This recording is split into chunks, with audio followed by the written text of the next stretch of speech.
Welcome to the Double Dribble podcast with Dubin and Dakil. That's Jared Dubin, author of Last Night in Basketball. I'm Mo Dakil. Make sure you're checking out my videos on Join Offsides. We got a lot of things going on. Read my articles on Bleacher Report, all the fun stuff. But more importantly, we're here podcasting. And Jared, it's that time of the year. First off, the calendar has changed. We're in September.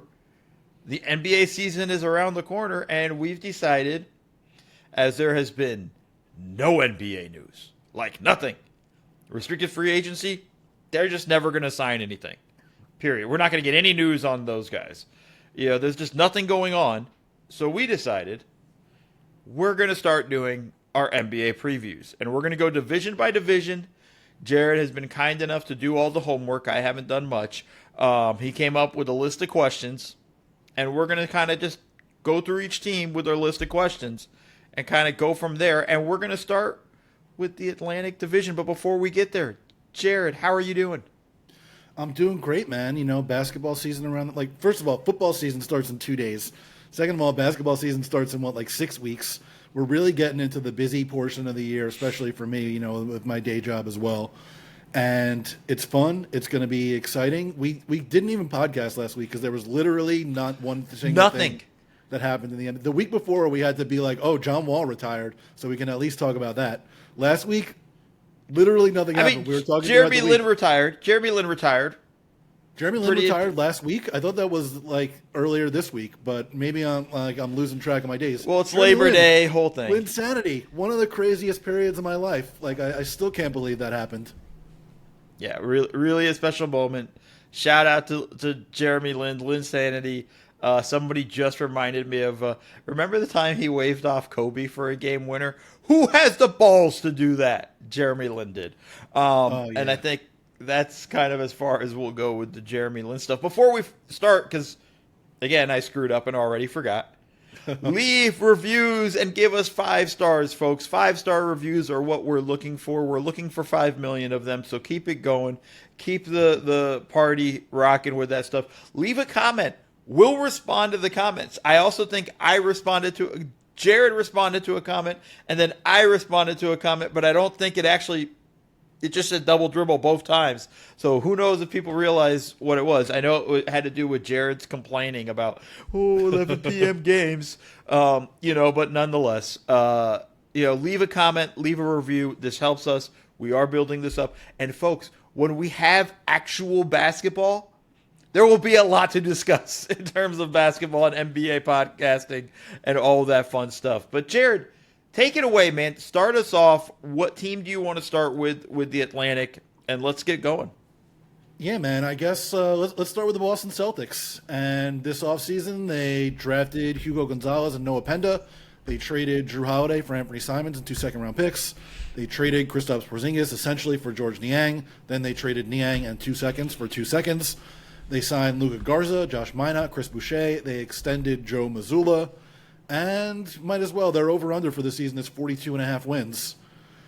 The questions we're going to run through for each team: what are you most excited about?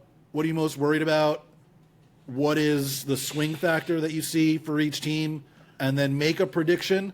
This can be their record or just a general prediction of however you want to do it, something that happens during the season. Predict anything, basically, about the team's season. So what has you most excited about the Celtics this year, man? I'm excited to see number 1 option Jaylen Brown. Right? This is a thing we've touched on a lot. He's made a lot of leaps in his game through the course of his career. Every year he's gotten a little bit better. To the point where there are nights where he is the number 1 option there with Jason Tatum. But now without Tatum there, it's all on him offensively, right? And that's kind of where I'm excited to see number 1 option. We're not going to go 1A and 1B and da-da-da and all the little caveats and things like that. No, we're going to see, can he actually carry a team completely on his own? Now, I don't mean this team's going to go win a championship or anything like that and all that stuff, but can he be that guy? And I think that's what I'm most excited to watch for when I'm watching this team is like number one option, Jaylen Brown. Mine is kind of connected to that because I want to see what it looks like when Derek White and Peyton Pritchard are asked to scale up their responsibility. Like, you take a guy out of the offense like Jason Tatum, who's 28, 30% usage rate or whatever it's been over the last few years. This is a guy who ran 20 pick and rolls a game, a bunch of isolations a game. Now all of a sudden you have to redistribute that. It can't all go to Jaylen Brown, and it can't all go to Anthony Simons. Like, you got to have other guys pick up the slack, and both Pritchard and White have been really efficient, really effective players on just sub 20% usage rates and on pick and roll volume that is just below the league average for guys in their roles. So I want to see what it looks like when they have to start doing a little bit more, see if they can keep up that efficiency, see if they can keep up that effectiveness when they have bigger roles to help out Jaylen Brown, because it can't just be him stepping up his offense. It's got to be other guys helping pick up the slack too.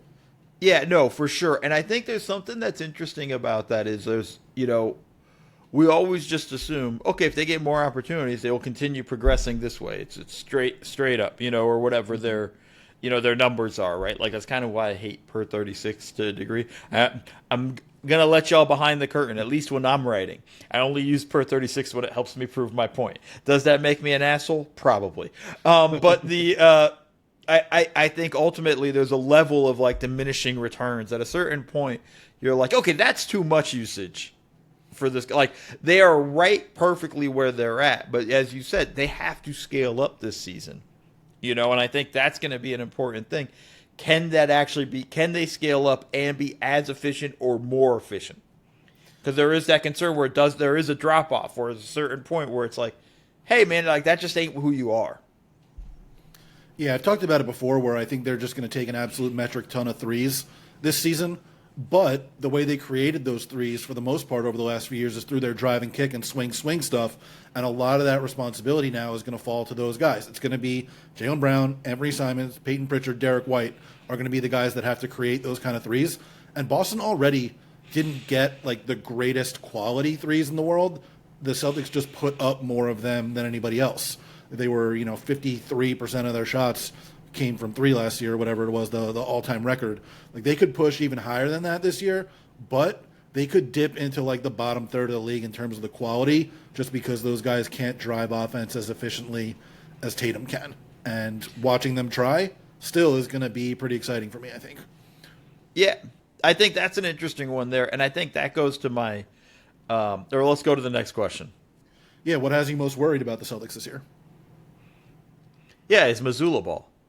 It's that. It's a nonstop barrage of threes and no real organization of a sort of offense. And they at least had a system. And it wasn't just driving kicks. They could post up Jason Tatum. Yeah, they might be able to post up Jaylen Brown and be able to create out of that stuff. But Tatum was such a focal point of their offense in terms of the creation. It's like I'm going to kind of meld this into two.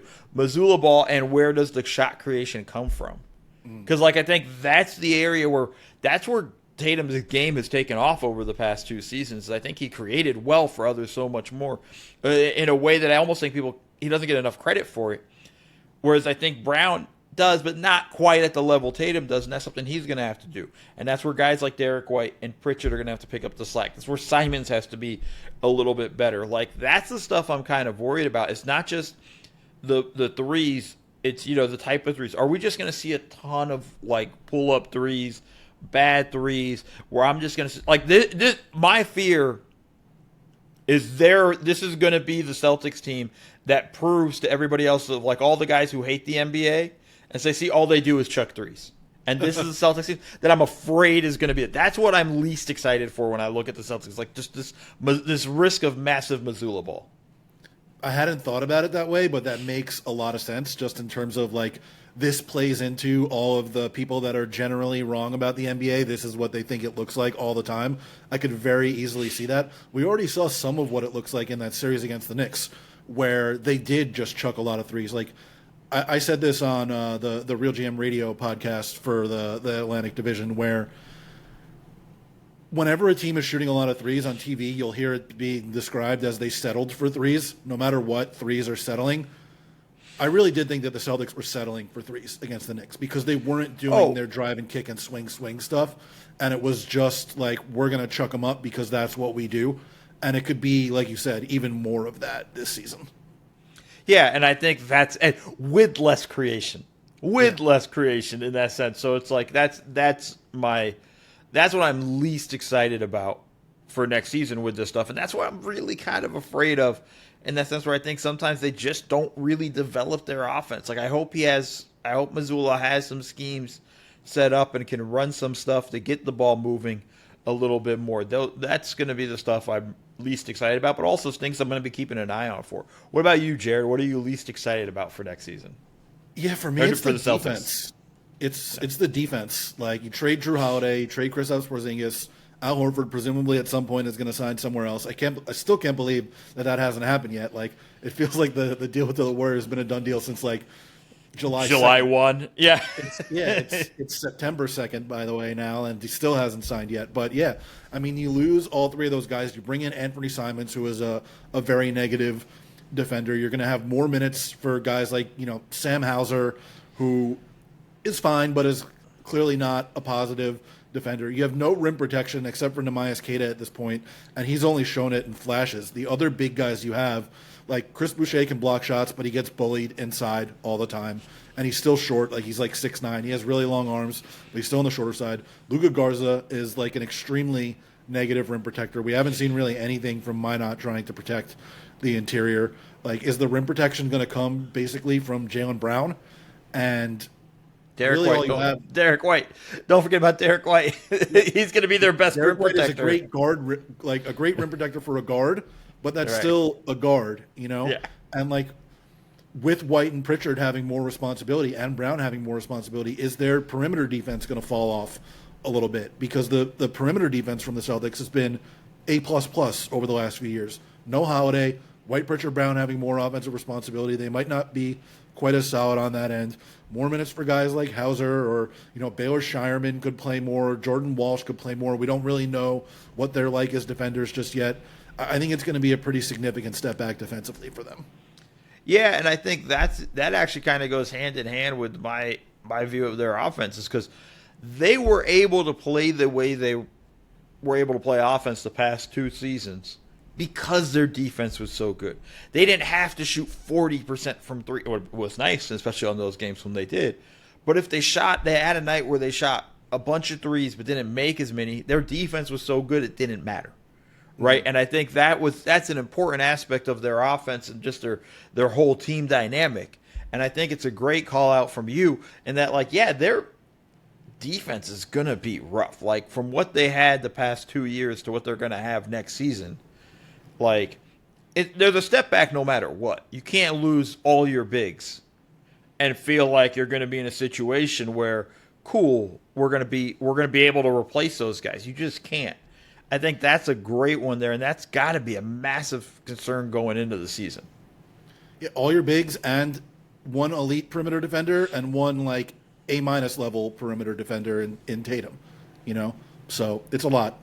What's the swing factor you got for this team? What's the thing that's going to sort of determine whether they hit their high or hit their low? I mean, that's the hard part for me. It's probably Peyton Pritchard. Yeah, it's a lot of pressure on him. Thing. It's a lot on him. I think it's going to be him kind of following up the 6th man of the year thing. Now he's going to be they said he's going to be starting, right? Did I miss that or misread that? I don't know if I saw that. You could be right, but could be right, could be wrong. Don't research he's it. Play More a fun this way. Role. He's going to play like 30-plus minutes a night. I would imagine he might actually come off the bench just because they want to keep Simons happy and comfortable. But, like, he's going to be such an important role because, look, he's going to have to figure out how to create more offense for others. On top of that, still keep his offense going. And he can't get tired defensively, right? Like, that's a lot to put on him in that way. And that's unfortunate for him. That's going to be the thing. And, what's going to happen, too. If he doesn't produce, we're all going to be pointing, going like, he sucks. Last year was a fluke. But it's like, no, his role has completely changed this year. And I think that's an important aspect of understanding there.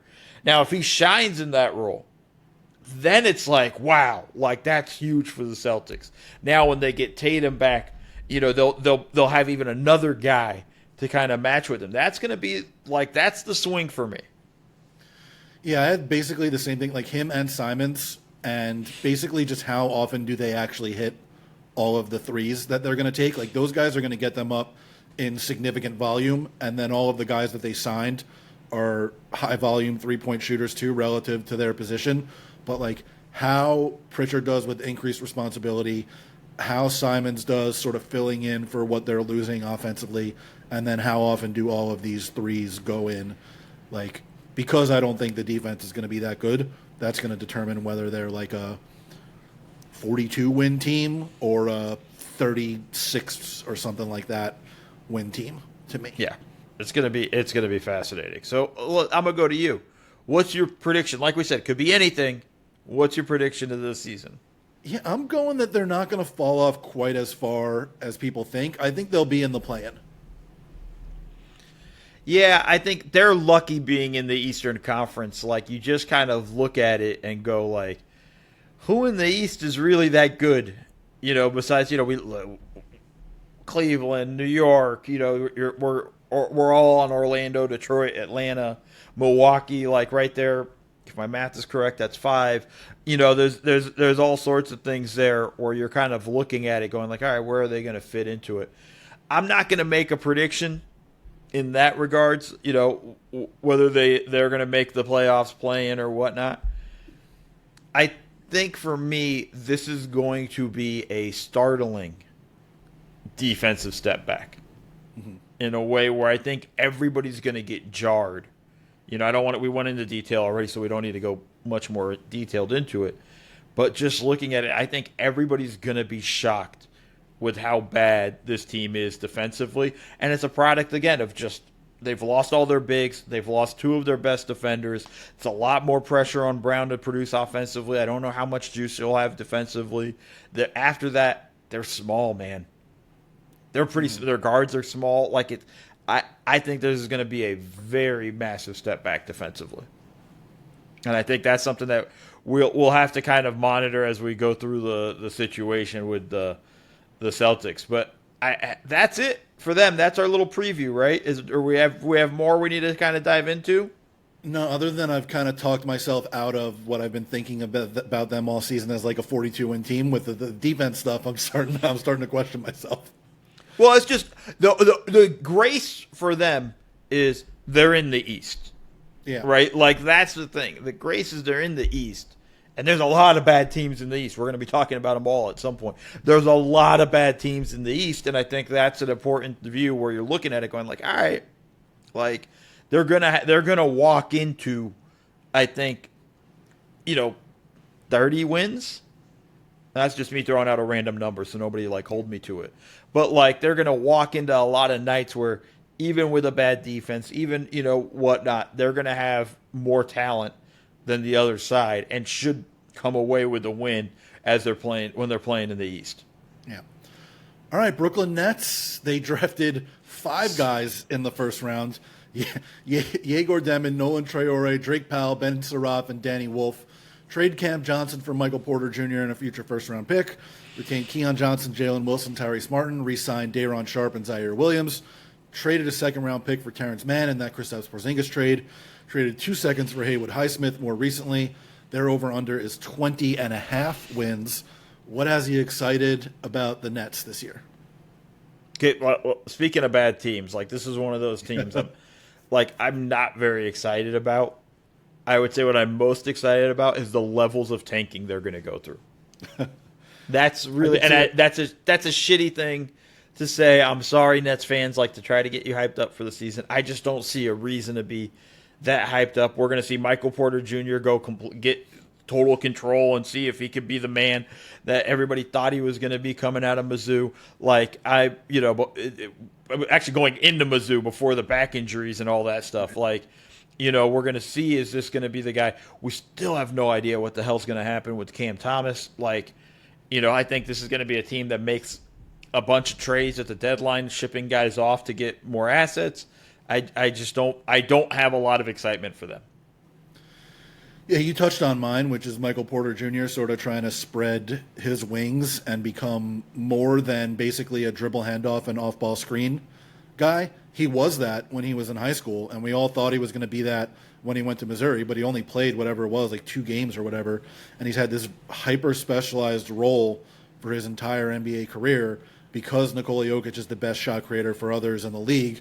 And he has this skill set that allowed him to basically orbit the sun and just do the one thing that he does best is shoot jumpers over the top of everybody, make the occasional cut, beat some closeouts, use his length to try to play a little bit of defense and grab rebounds. And now he's going to be asked for the first time to do more than that. I wrote about this in my my three things preview that with the Nets that went out this morning. Like, he's never taken more than 1.1 dribbles per touch in his career. He's never had more than 1.5 minutes of possession per game in his career. That's going to change this year. And I'm at least interested. I don't know if I'm excited.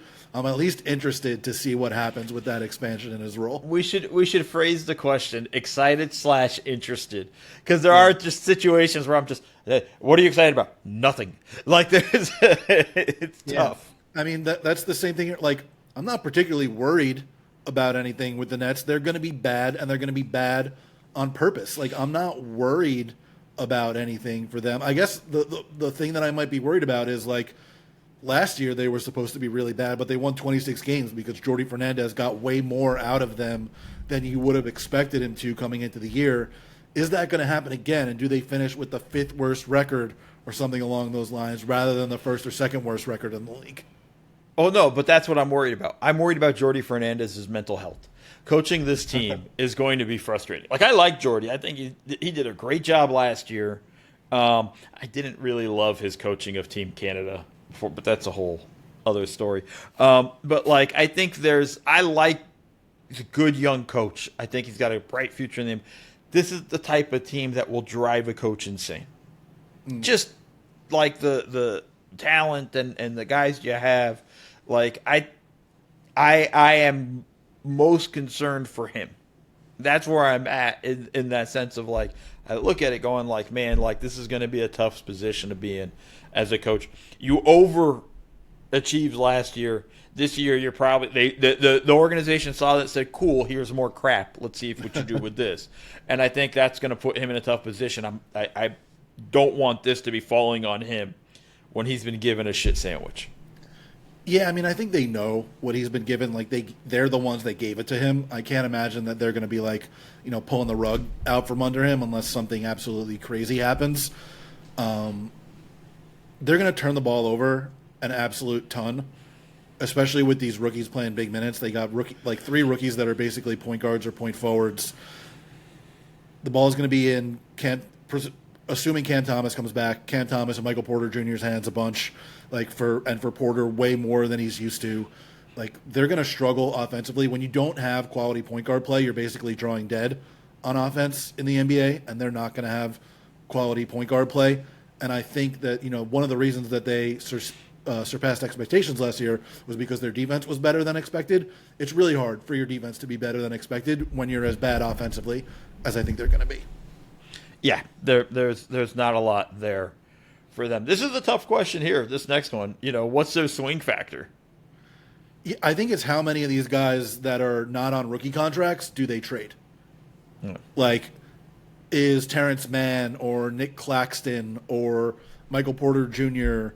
or any of these guys going to get traded during the season, and can they keep accumulating more assets that way? Like, if you're going to do this, you might as well go full Thunder and just try to get literally as many assets as humanly possible. But they've resisted the urge to trade some of these guys over the years. Like, they could have traded Nick Claxton a few times over the last few years, but they haven't done it. I think he could get something pretty valuable if you actually put him on the market. But are they actually going to do that, and which of these guys are they going to be willing to move? That's the swing factor. Like, it's less about what their season is going to be like, how many wins are they going to have, than it is about what it means for the future of the team. Right. The only thing for them, they'd rather have the losses. That's really their bigger. The swing factor to me is how early do they pull the plug on the season? Is really the swing factor. Like, how early are they going to start saying, all right, December 15th, we're open up. The shop's open, folks. Like, let's go. Is really the swing factor. Is this kind of a shitty view of them? Yeah, but that's kind of just the expectation of what I have for them, where I expect them to tank so badly in a way where it's just like, I don't see any chance of this being a fun season. We'll have moments. Like, listen, if Cam Thomas signs and everything gets taken care of, he's fun, man. He'll drop buckets. There's going to be some nights Michael Porter Jr. is not going to miss. Like, there's going to be some nights where they're going to go get buckets. I don't know if they necessarily get to win, but, like, there's going to be nights where we're going to look around going, like, damn, okay, like, that's a fun basketball there. But it's just tough view. And that goes for my prediction. Just, I'll just answer that question, too. I expect them to be one of the bottom 3 teams in the league. Yeah, I mean, I do too. Like, Cam Thomas will go for 50 at some point if he's back on this team. Like, that's just going to happen. He's going to take that many shots. He's going to have that much responsibility. My prediction is they're going to trade Nick Claxton. Somebody's going to need a center. If they put him on the market, he'll be one of the better ones on the market. I think they could get a pretty good amount for him. Like, he's still young, too. I think he's only, like, 26.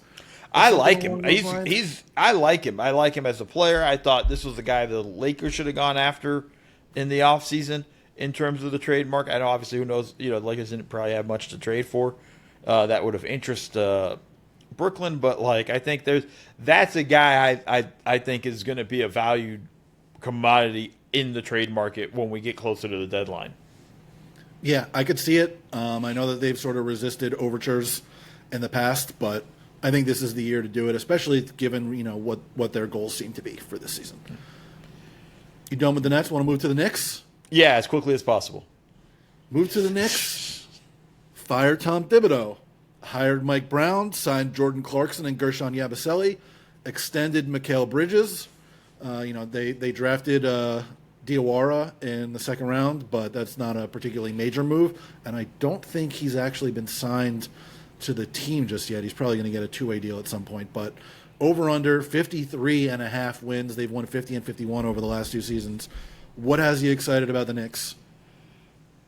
I'm excited to actually see how this works out with Mike Brown and the offense. And I want to see what he does offensively. Look, I was critical of the Knicks for firing Tibbs on this podcast. I've been critical of Tibbs for lack of sort of creativity offensively.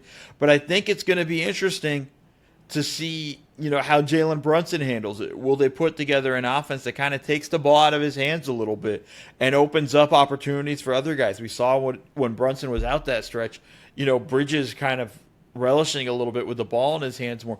I'm most excited / interested in seeing what kind of offense does Mike Brown put in, or is this going to be more of the same, where it's really just going to be Brunson heavy, and we're going to see kind of the same stuff that we saw last year. I'll be pretty disappointed in that, but I think that's the thing I'm most excited, and that's like a real question for me that I can't wait to see get answered. Yeah, can he get them to speed up a little bit? They've been one of the slower teams in the league, especially in the playoffs over the last couple of years under Tibbs. Like, we know Brunson can play a little bit faster from his time in Dallas. It obviously wasn't the same in terms of how central he was to everything in Dallas than it has been in New York. But can he get them to get into their offense quicker? Can he get the ball moving side to side more often? Can he get OG and Mikal more involved than they were last year? And can they get that Brunson Towns pick and roll unlocked in a way that it was early in the season, but not as much once teams started putting, their wing on Towns pretty exclusively? And yeah, that's definitely going to be an interesting one. Mine is, I'll go with the same thing because mine was what changes is Mike Brown going to make also. I want to see what changes he's going to make defensively. Is Mitchell Robinson going to be out there more often as the starter? Is Deuce McBride going to be out there more often as a guy to defend primary ball handlers rather than always having Mikal Bridges guard the opposing point guard? Are they going to switch more often? Are they going to play zone at some point? Like, I don't know how you have Jalen Brunson and Karl Anthony Towns on your team and play like 3 possessions of zone the entire season. And they're all on baseline out of bounds plays at the end of the quarter. Like, you got to be willing to try new stuff on both ends of the court. You went with the offense. I'll go with the defense also. The key to trying the new stuff, and this is on either side of the court, it's how willing are the players to do it? Because that's the other thing for me, especially with Brunson when it comes to his offense. That's going to be the thing I'm most interested about when we're watching his offense. Is again, it's like I said, it's will he give up the ball, but the willingness of that stuff. What are these guys going to give up? In terms of these opportunities, that's the thing I'm most just curious about. I want to go with you first. What are you, or do you have more? No, yeah, I will say quickly that in the stretch after Julius Randle and OG Anunoby were out, not this past season, but 2 years ago, they did have Brunson give up the ball more often and work off of like off-ball screens and dribble handoffs, but they had Isaiah Hartenstein at the time, who you could run some stuff through at the elbow, and they had like Dante DiVincenzo flying off-ball screens at the same time. It's going to be a little bit different this year unless they start using Towns as a hub at the top of the key or the elbow, run McHale off of some off-ball screens, use OG as more than like a guy beating closeouts from the corner, use him in some dribble handoffs, use him in some off-ball screens, get him some duck-ins in the post, get McHale some duck-ins in the post when he's got a smaller guy on him, get Towns in the post more often. Like, there are just ways that they do need to diversify their offense. They did do some of it a couple of years ago. It was just a much different team situation. I think that there's at least some willingness there, but we got to see them actually do it.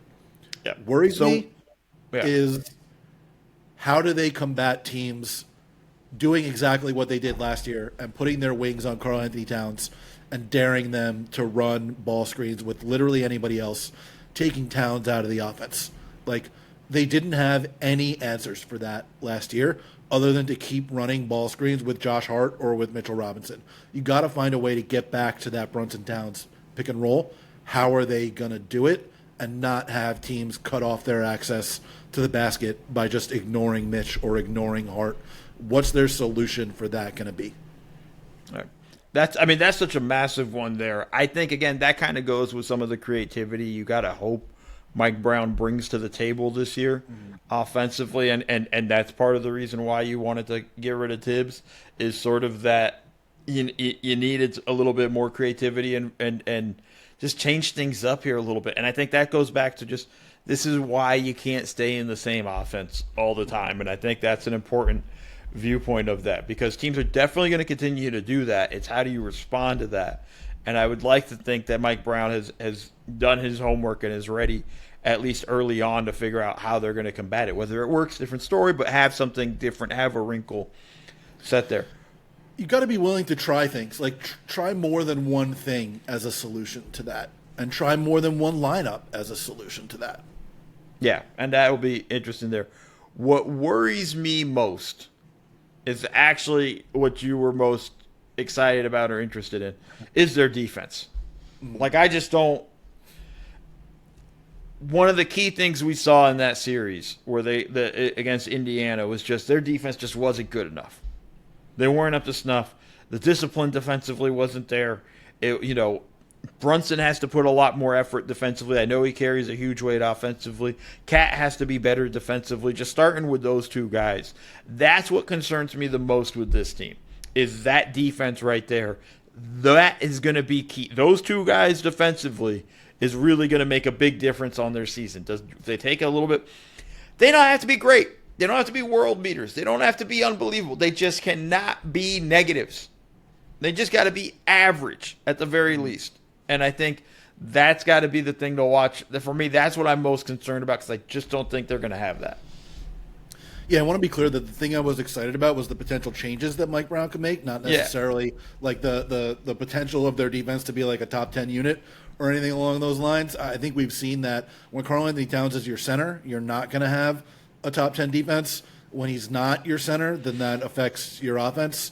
So, we got to see what happens there. But I do think if Mitchell Robinson can stay healthy, that obviously helps them significantly on that end. If they're more willing to play, Deuce McBride more often than they were last year, and they can use McHale a little bit more on wings and as like an off-ball roamer, making stuff happen with OG from the perimeter and on the back end, that could help them a little bit. But they're still going to have Brunson. They're still going to have Towns. And the two guys they brought in on the bench this year, Jordan Clarkson, Gershon Yabusele, like Yabusele can be fine, but he is a extreme negative rim protector. and he's not the best mover in space. Like, there are some guys he can guard. He's going to try, but he's not a great defender. And Clarkson is an extremely negative defender, despite the fact that he does have some size. So there are going to be some struggles on that end for sure. Yeah, for sure. What's your swing? What's the swing factor for this team? At least in the regular season, it's what they get from the probable bench. Or, you know what, I'm going to go, who is the fifth starter on this team? Is it Mitchell Robinson? Is it Josh Hart? We haven't even talked about him yet.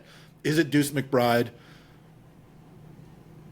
I think you get much different looks from this team depending on which of those three guys is in the starting lineup. I'm assuming that it's going to be Mitchell Robinson, at least to start the year, even if only because it's difficult to bring both him and Josh Hart off the bench. I think it's not going to be Deuce McBride.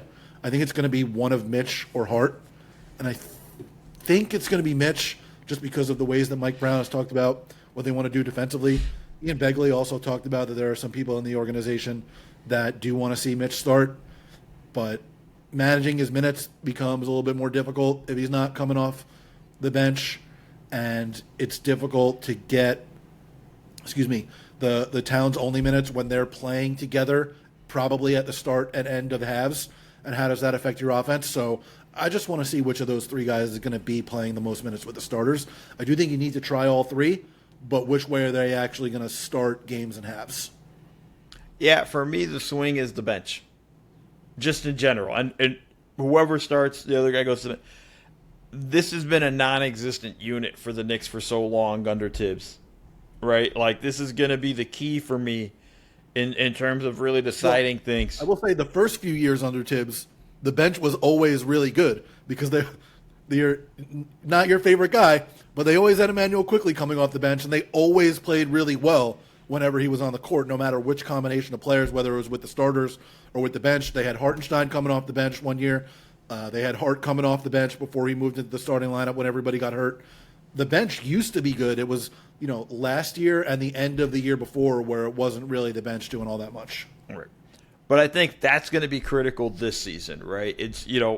shorted up a little bit with Clarkson and Yabusele. I think they should run after Malcolm Brogdon, who's still free agent. But, I think there's a level of, I will be interested to see how the bench kind of is utilized, and it's really important because they can't play those guys, the starters, the same minutes, and I don't expect them to play the Tibbs minutes that they were playing last year, but you can't lose those minutes when they're at the bench, and I think that's going to be an important one. And it kind of goes also to a little bit what you were saying, though, but I'll be curious to see how Mike Brown creates the lineups and what lineups he likes to go to, and sort of the lineup versatility. Does he start small? Does he start big? Does he start, kind of mixing and matching as he goes through? These are the things that is going to be really interesting. And for me, it's their bench is a huge swing factor for them. Yeah, I'm with you. I'm also interested to see, do the younger guys actually get some time off the bench, not just in garbage time? Does Tyler Kolek play at all, or Pacome Dadier play at all, or Ariel Porty play at all, ever? I would imagine there are going to actually be games this year where some of the guys don't play because of rest reasons, and you'll be able to see those guys play more often. But every once in a while, when he was in Sacramento, he would throw guys that weren't in the regular rotation into games just to keep them in the mix.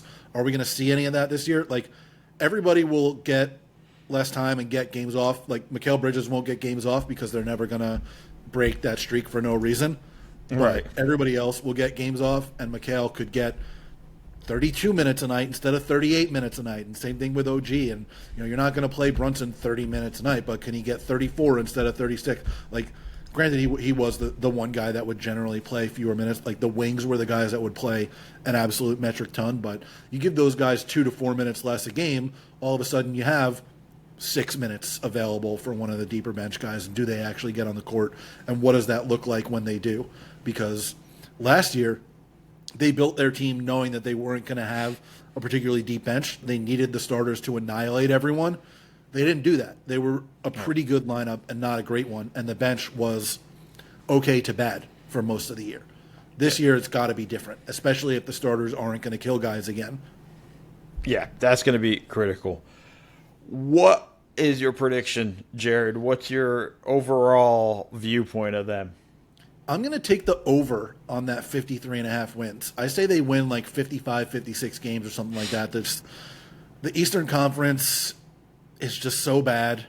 It's so top heavy with basically two, maybe three or four teams.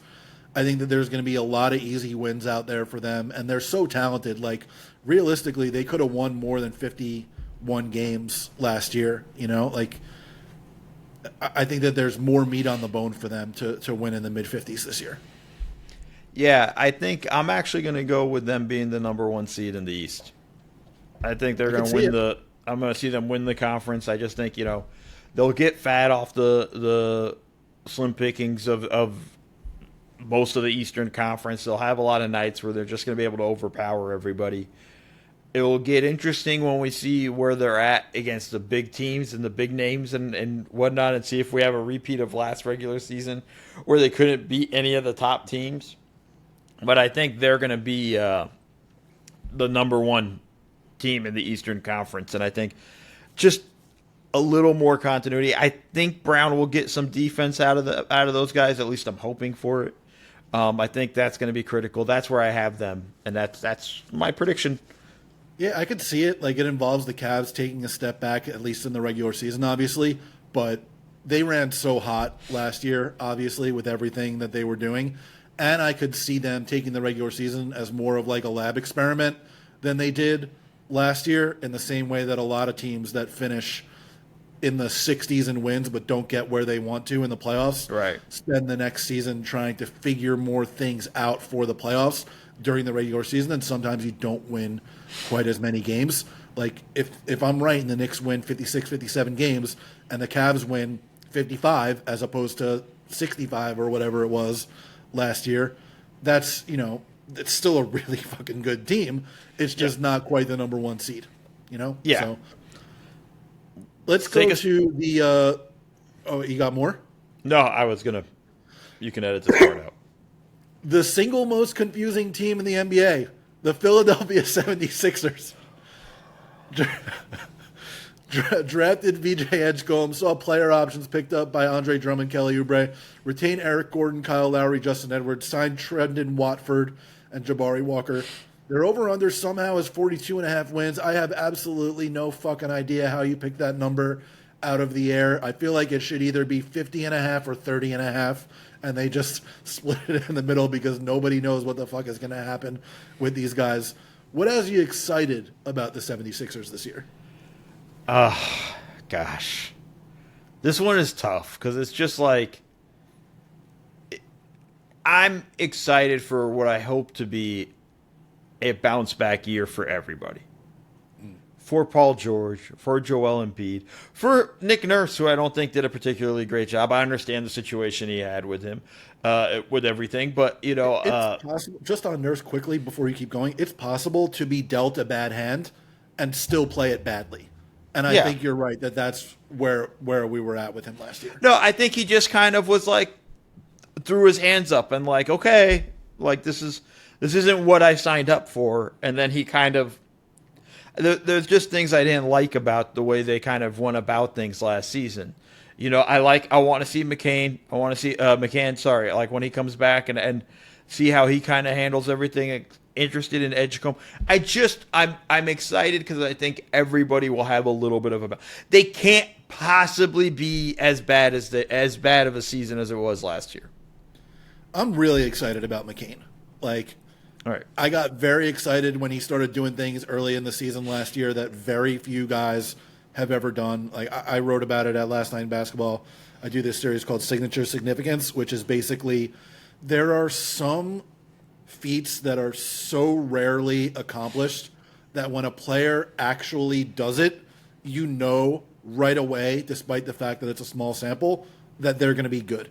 I've done that in the past with guys like Andrew Nembhard when he did something crazy early on in his rookie season. I did it with McCain last year, and then I did it with Donovan Clingan at the end of last year. Like, he has a skill set that is going to lead to him being, at the very least, a very good player.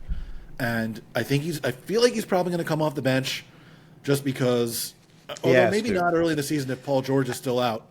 Like, it's just tough with two small guards defensively, and I think Nurse is going to want them to be at least. He has to come off, even with Paul George out. He has to come off the bench because it is defensively him and Maxey in the backcourt. Yeah. Like come on, man. But I think he's good in a six-man role, coming off the bench as like an energizer scorer. We know he can score. We know he can shoot. He can create a little bit. Like, I'm very excited to see the encore of what was essentially supposed to be the second half of his rookie season because we didn't get to see that. Yeah, and he was the bright spot for their season, early on. And of course, because that was the season from hell, it means that bright spot got snuffed out pretty quickly and was gone. So it is what it is. But that I hope to see, I hate saying health, but I hope to see everybody kind of come back and we get a little bit more excitement. What are you least excited about or what are you concerned about with this team? Just quickly, I did want to point out the one thing that McCain did that had me write the signature significance story. He had 34 points, 10 assists, and 6 threes in a game, and it was his 11th career game and first career start. The only rookies to score 30-plus points, 10-plus assists, and make at least 5 threes in a game. Did I do that? Sorry? Did I do that? You did not do that. I didn't do that. Okay. It was not you. No. I'm It not on the was list. Trae Young 4 times, Stephen Curry 3 times, Jason Kidd, Damon Stoudemire, Allen Iverson, Jamal Timley, Andrew Nembhard, who I had written about previously in this series, and then Jared McCain. So, extremely rare stuff that he was able to do very early on in his career. What has me worried? Exactly what the hell happened last year. Everything. You cannot count on Joel Embiid to be on the court. You cannot count on Paul George to be on the court. These are 2 of the 3 best players on the team, if not the 2 best players on the team. Embiid, we know the story. It is what it is at this point. We never know if or when he's going to be out there or what condition he's going to look like if he is. And Paul George has stayed healthy exactly one time in the last 6 years, and it was the 1 year that he was in a contract year. He's already hurt again. Right. He might not even be ready for the start of the season. What doesn't worry you about this team?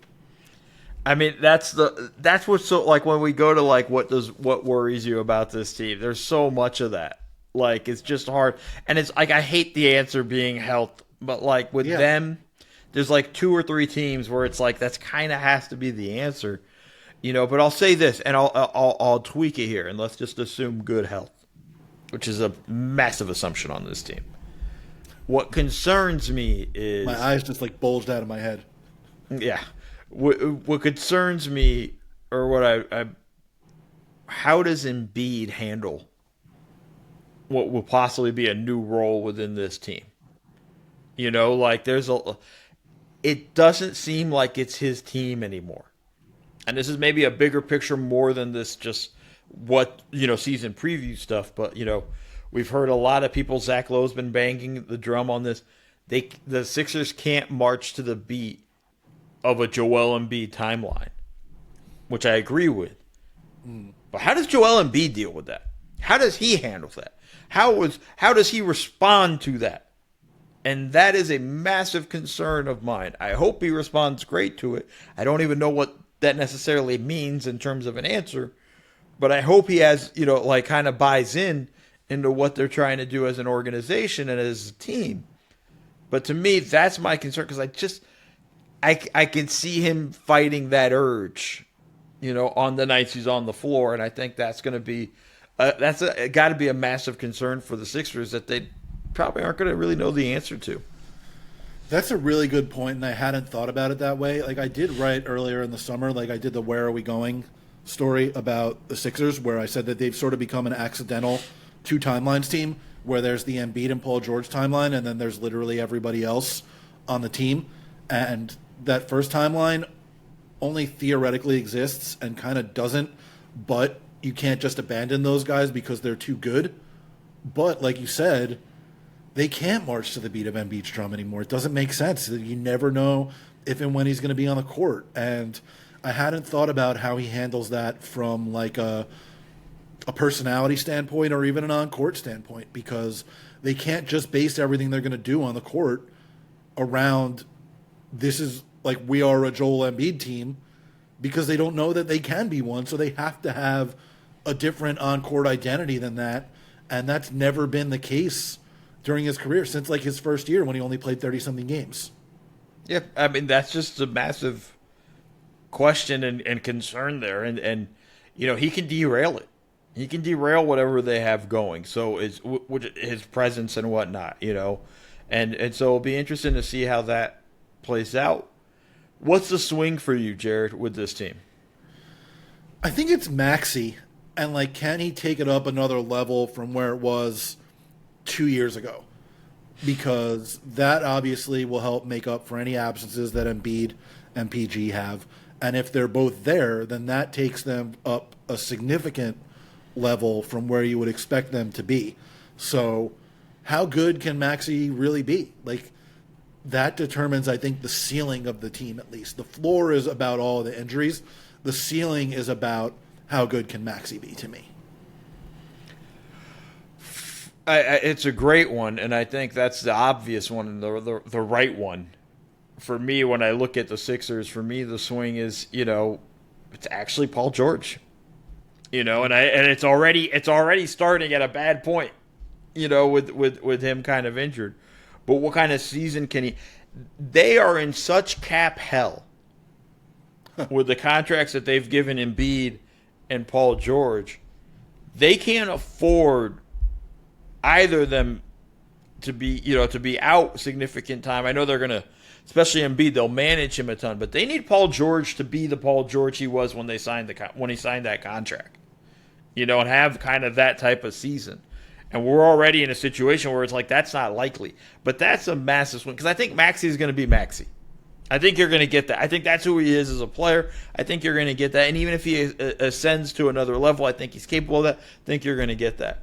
They need to have PG be the guy because I don't know if Embiid's going to be there regularly. You need PG to be there almost semi-regularly or even to the point of regularly, that they can kind of to put this whole thing together. And I think, to me, that's a massive swing for me. Because if they get him, when he comes back and they're rolling, that's a big one if they can get him right. That will help them a ton.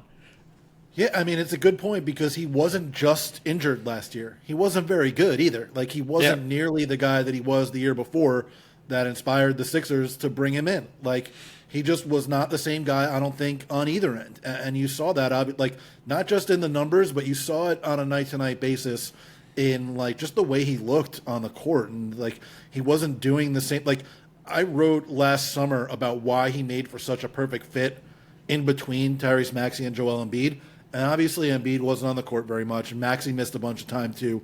But even when on the very rare occasions they were on the court together, the fit wasn't there. And I think, like, when I say the very rare occasions, I don't even remember if it was more than like 5 games or something along those lines. If that. It was crazy. It was really low. It honestly might have been 0 games, and I'm misremembering because the entire season was a fever dream. But he didn't look like the same guy. And you can't have that. Granted, he's into his mid-30s now. It usually doesn't happen that fast to where you're just 1 year to the next, it's done. So hopefully he can rediscover 75, 80, 90% of the guy he was 2 and 3 years ago. Because, like you said, if he doesn't, that's a significant problem. And if he does, now we're cooking with gas. Now we have problems. Now the East has problems if he is that guy. But it's going to be fascinating. What's your prediction, man? Like with this team, I know this is a very tough team to predict. I'm shocked they even put a line out there for wins. Like I would have, if I was the book, I'd have been like, no. That would have been my line would have been no. I'll say that Embiid, Maxey, and George play in 30 games together. So if that happens, they're not. That's not a good year for the Sixers. I'm gonna say, I feel like that's okay. That's like moderate health for each of them.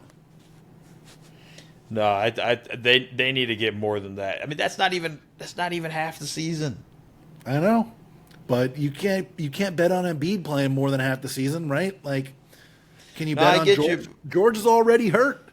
We don't even know know. if he's going to be ready to start the year. But that's my point too, right? Like if that's where you're at, that's a bad. You're already heading to a bad season.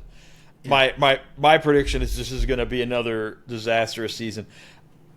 I think we're going to start hearing rumblings.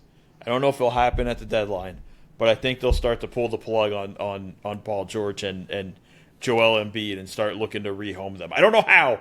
Contracts are awful, and who's going to take the deals and everything that comes with it. But there is going to be they're going to have to figure out what they're going to do. But I think they're going to look at the deadline, and we're going to start to see situations where it's like, this is just untenable. I just don't know how you cut bait on those guys. You got it. You're going to like if it gets to that point, then that means you're going to be at the point where you have to give up assets to get rid of them. Yep. And at that point, is it even worth it? I feel like it's not. You might as well just ride out the 2 years that they have left on their deals. It's going to be it's hard. It's hard to write out. Like when we just say, okay, write out the 2 years on those deals. It's hard as an organization to do that. Yeah. It's not an easy situation to be in. All right, Toronto Raptors. Oh, great. One sad story to the next. They drafted Colin Murray-Boyles, part ways with Masai Ujiri, promoted Bobby Webster, signed Sandro Mamukelashvili, got that pronunciation nailed, and extended Jakob Poeltl. Over-under is 37.5 wins. What has you excited about the Raptors this year? I'm lower on the Raptors, I think, than most people. Mm-hmm. I think this team is very much a confusing situation. I'm excited for Scotty Barnes because this has to be the year for Scotty Barnes. Scotty Barnes is going to be the guy everybody's been talking about for the past few years, and we've seen flashes of it. We've seen those moments from him. It has to be this year. It has to be this year. So I'm excited for it because I think we're going to get it. Now what does that mean for them in terms of wins and things like that? I don't know. But this has to be Scotty Barnes' massive breakout year. Like, this is the time now.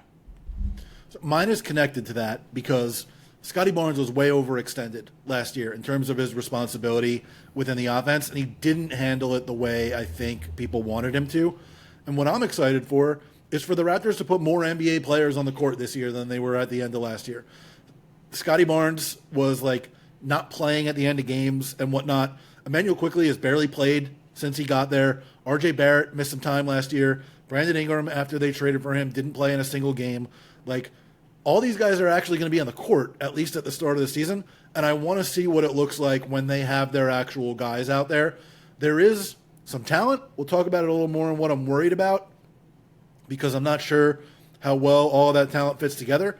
But when you look at the guys they were putting on the court at the end of last year and what they're going to be able to put on the court at least to start the season, like, it's a world of difference. Yeah, I think that's the thing. You just got to figure out where they're at. Like, this team's just so weird to me.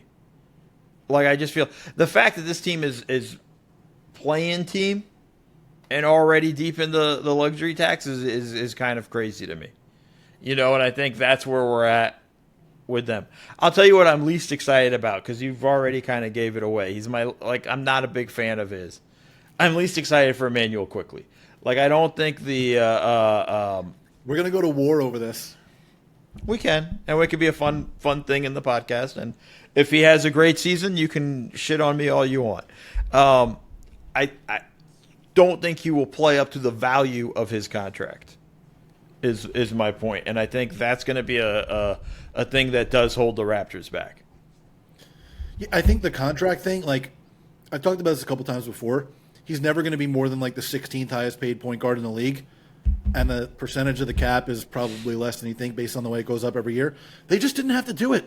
They didn't have to go that high. We're seeing that with the restricted free agents this year. You don't have to do this. I mean, the Brandon Ingram contract. Oh my God. Like, it's unforgivable. Imagine what he would have gotten this year with the way that these contracts are being. He might not have been signed, Jared. He might not have even been signed. He would have gotten a contract somewhere. It just would have been for a whole heck of a lot less money.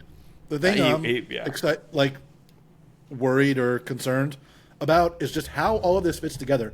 I don't understand how a team with Brandon Ingram, RJ Barrett, Scotty Barnes is supposed to work together offensively, especially because none of them can really shoot off the dribble. The one guy on the team that can shoot off the dribble is Quickly, but how often can you have the ball in his hands when those guys all need the ball in their hands to be at their most effective? Like, I don't get how all of this is supposed to work. It doesn't. The way it congeals doesn't make sense to me on like a surface level, at least. Maybe there's something they're seeing that we don't. I kind of doubt it, but I don't get it. Do you get it? Like, how is that all supposed to work together? Like, specifically on offense. Like, we can leave defense aside, and there are going to be issues defensively because Pirtle is a pretty good rim protector, but not a great one. Quickly is a very good team defender, but he can get bullied at the point of attack. Barrett can be a negative defender at times. Ingram is a negative defender a lot of the time. Like, both of them have length that they can use, but they don't always put it to good use. Scotty Barnes is a very good defender, but he can only do so much. We don't know what they're going to look like defensively coming off the bench at all with all of these young guys. But specifically offensively, how is this starting five supposed to work together? I don't get it. I think what we're going to see is a lot of one-on-one basketball. And I think that's going to be a big problem for them. And Which is just like the previous version of the Raptors. They built like the same team, but more expensive and with guys that for the most part aren't as good. No, I mean, that's the problem. That's why I'm very low on them. I'm not like, there's no level of like, I'm really, I like Mamushkilavili. I like him. He had some real spurts for the Spurs and stuff like that. I like him. That's the positive I can give them. But like, I look across, I mean, they're in such a weird position with all the contracts that they've given out with no thought of how does this recipe come together. And I think that's the massive problem. You know, the trade for Ingram and immediately extending him with a ridiculous contract, you know, was kind of like the fact that they traded for Ingram when there was no market for him. Yeah. Like the Pelicans were just dying to give him away. You probably could have just re-signed him. You could have probably just signed him away in the offseason. I actually, with their cap space, I don't know off the top of my head. They probably couldn't. No, they definitely couldn't. Yeah, sorry. So they had to trade for him. But, like, again, then they give him this ridiculous contract. Then, you know, it's just across the board. Okay, we're going to bring Jakob Poeltl back. Okay, cool. Like, I just don't see where this team's going. Like, their future is so screwed. Like, when we're about to try to do what's their swing part for the question, I don't even know what the swing factor is for them. Maybe it's your boy Emmanuel Quickly having the season of his life and giving me the bird. I don't know. But, like, that's probably the closest thing to really lifting them. Because, like, their ceiling to me is not more than a play-in team, and that's in the Eastern Conference. I do think that Quickly is the swing factor. Like, I think we're going to think about him very differently at the end of the season to one extreme or the other. It's either going to be, oh boy, that contract, I can't believe they did that. Or it's going to be, you know what, I see the vision there.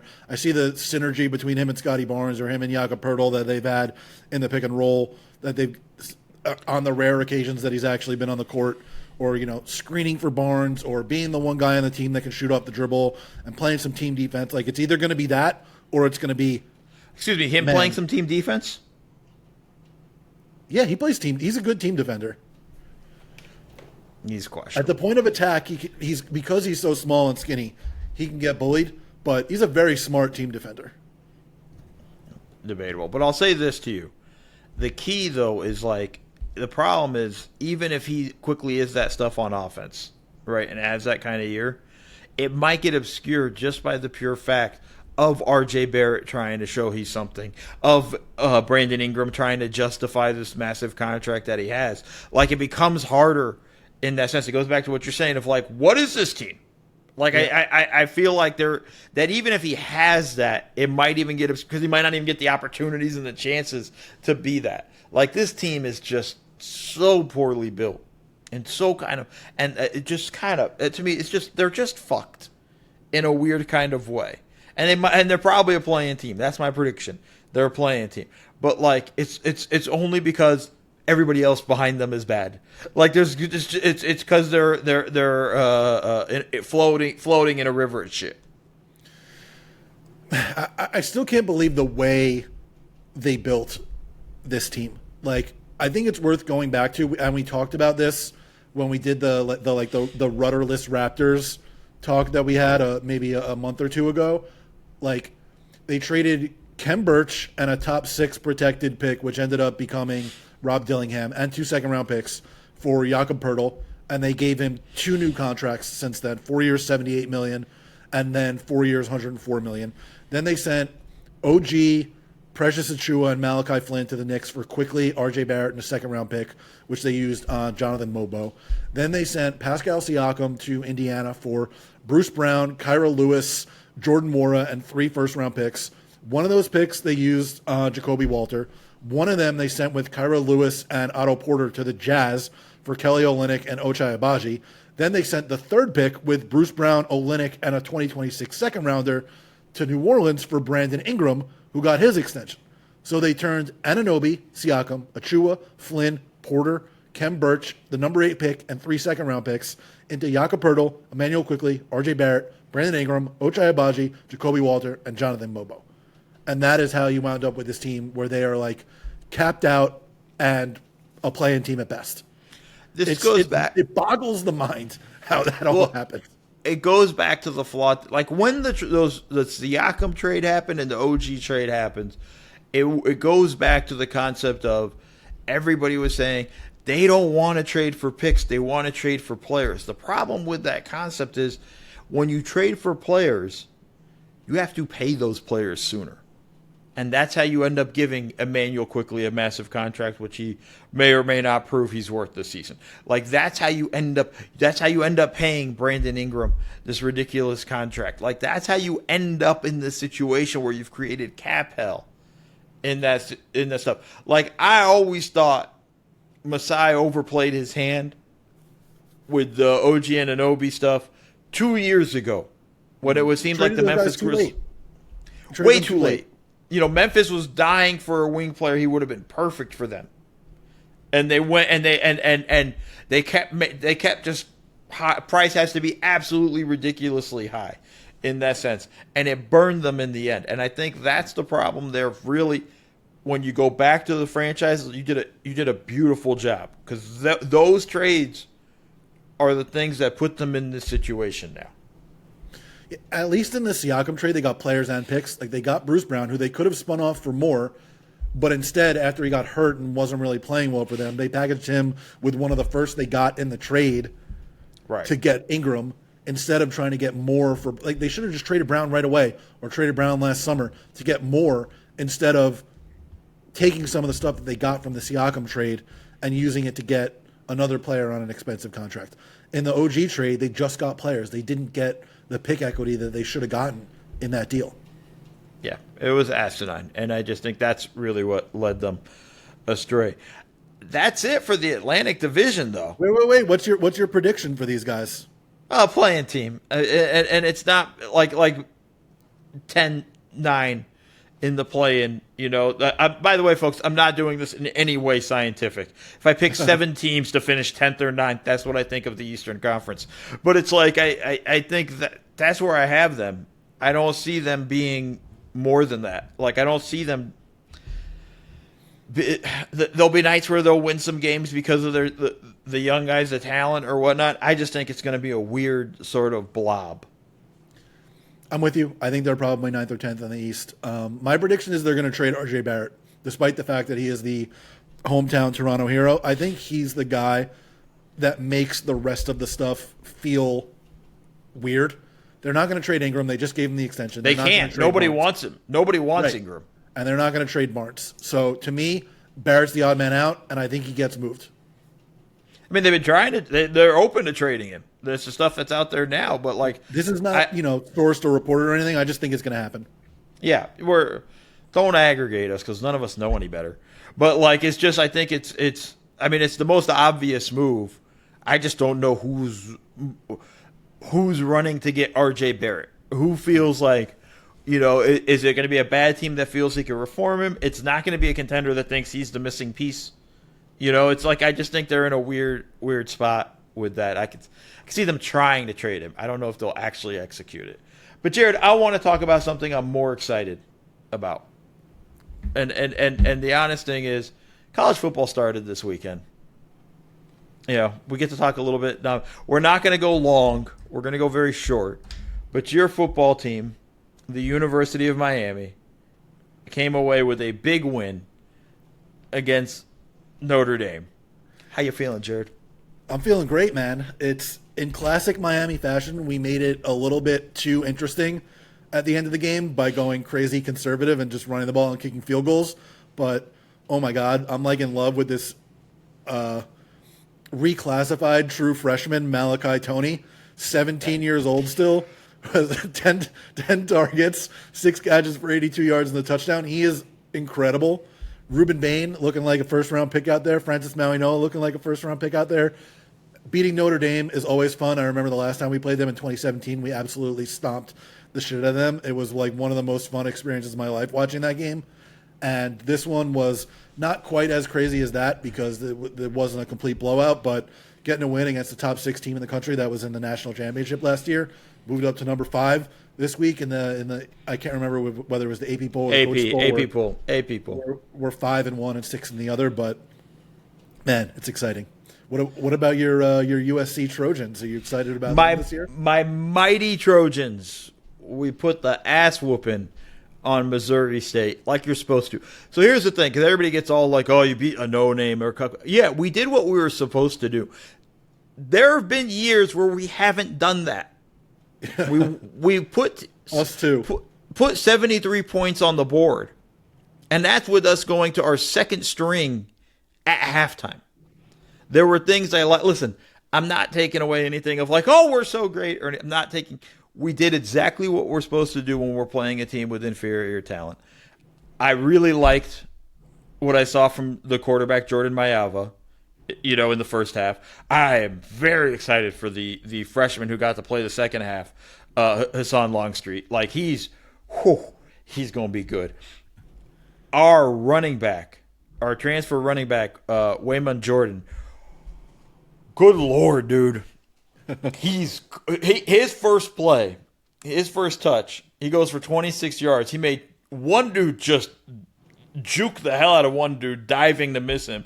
He made 2 guys run into each other. Like, it was phenomenal. Like, I was very excited. Our pass rush looked a lot better, for what we have. Again, I get it. And even next week, we're going to play Georgia Southern. It's the return of Clay Helton to the Coliseum. It's not going to be a great game. But, like... Remember the Clay Helton era? That was not fun. The only thing was fun was when we beat Penn State in the Rose Bowl. After that, it was all garbage. But I think this is I like that we're coming in. We're not going to be ranked. We're not going to be ranked for a few weeks. If and assuming we don't have a stupid loss to like Illinois is good, but like to Michigan State or something, like we're going to have a little bit of a runway where we have to prove to everybody because everybody's so down on us. But I'll say this too, though, we're a little bit underrated because I don't think we're getting enough credit for putting 73 points on the board. 73 is a lot. I don't care who it's against. What was it? Missouri State? Yeah, Missouri State. Their first year as a FBS team. But okay, so then I do care about who it was against. No, but even some of these teams, Cookman this weekend, so that's going to be pretty much. But the even thing. But again, Jared, we put up freaking 73 with our second string in the whole second half. None of our starters, like you said, you took care of business. You did what you're supposed to do. That's what you got to do at this time of year before you get into the conference schedule. Give us our credit for the 73 points. That has been the college football update. As long as our teams keep winning, we could keep talking about this stuff at the end of the podcast. This is gonna be painful at some point. College football is just pain. Anyway, folks, we are back. We're going to be doing these division previews over the next 6 weeks before we get ready to start the season. And please subscribe to the podcast, leave reviews, subscribe to the YouTube channel, which we forgot. Watch us on YouTube.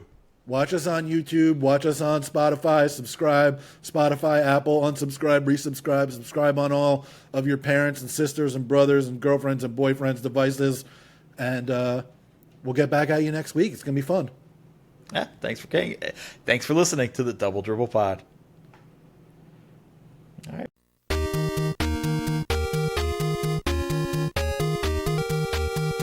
vehicle.